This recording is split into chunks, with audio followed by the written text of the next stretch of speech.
આવનાર લોકસભા ચૂંટણીને અનુલક્ષીને જામનગર શહેર વિસ્તારમાં અલગ અલગ જગ્યાએ કુલ 8 ચેકપોસ્ટો શરૂ કરવામાં આવેલ છે, જેમાં સિટી એ વિસ્તારમાં 3, જેમ કે આપણે લાલપુર બાયપાસ ચોકડી છે, મહાપ્રભુજીની બેઠક છે, નવરી ચોકડી છે,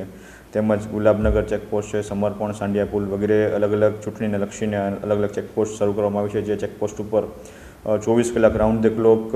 પોલીસ તથા સાથેના માણસો હાજર રહે છે, તેમજ એક ફ્લાઇંગ સ્કોડની ટીમ FST હોય છે, તે પણ અલગ અલગ જગ્યા વિસ્તારોમાં વાહન ચેકિંગ કરતા હોય છે. આ વાહન ચેકિંગ દરમિયાન લિકર, નાર્કોટિક્સ અથવા તો કોઈ વધારે પ્રમાણમાં કેશનો જથ્થો મળી આવ્યાથી તમામ વસ્તુઓ માટે કાયદેસરની કાર્યવાહી કરવામાં આવે છે. આ સિવાય ઉપરાંત